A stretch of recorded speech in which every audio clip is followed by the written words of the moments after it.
am very honored and privileged to have the opportunity to welcome you to Nairobi, the global environment capital, and most importantly, here at the headquarters of the United Nations Environment Programme.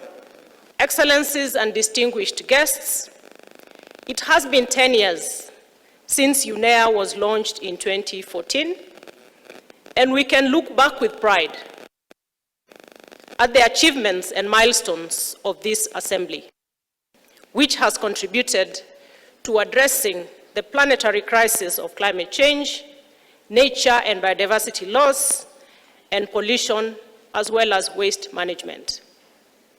We, for instance, have seen positive global progress on several fronts in the past few years, including the adoption of the Kunming-Montreal Global Biodiversity Framework, the Global Framework on Chemicals, Pollution and Waste, and the UNEP 5.2 resolution to end plastic pollution and forge an international legally binding agreement by end of this year.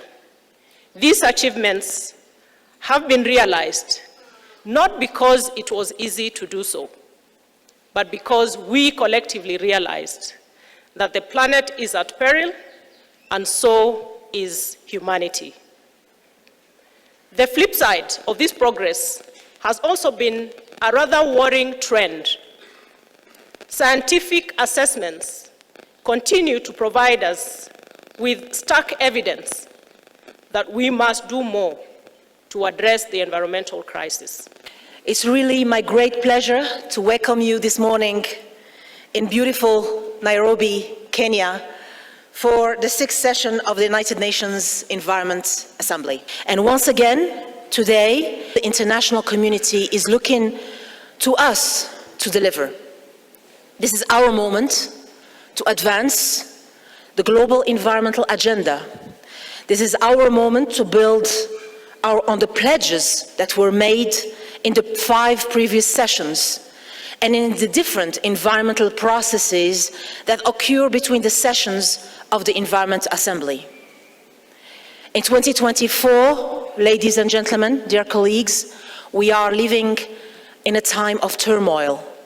And I know several of us in this room, and there are people who you know are deeply affected by this turmoil. Why in 2024 we are living what we call 3 inflection points. In this same room, back in 2022, we had a start of a major conflict.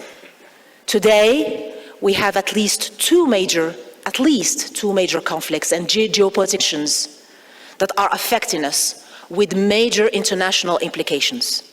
That's inflection point number 1. In 2024, ladies and gentlemen, 50% of the world population is electing its leaders, giving ways at times to populist trends that distract governments from exactly what we are doing here. Third inflection point in 2024, we need to restore trust. Restore trust in multilateralism, restore trust in humanity. So our response here in UNEP 6 must demonstrate that multilateral diplomacy can deliver. And today, at this UNEP, we must accelerate multilateral action to strengthen the environmental foundation of sustainable development. This Assembly knows only too well that we are living through an intensifying triple planetary crisis. The crisis of climate change, the crisis of biodiversity and land loss, and the crisis, these multiple crises are casting its shadow over every person on this planet, regardless of nationality, color, faith, or gender. This forum, which we like to think is the world's most influential decision-making body on the environment, has consistently shown its unity, and this year, this Assembly is more powerful and more united than ever. I ask for that because I often say, and we heard ministers say that, the world is watching. And we will need that unity to safeguard planet Earth as we know it. In fact, this year, the world is not just watching, the world is here.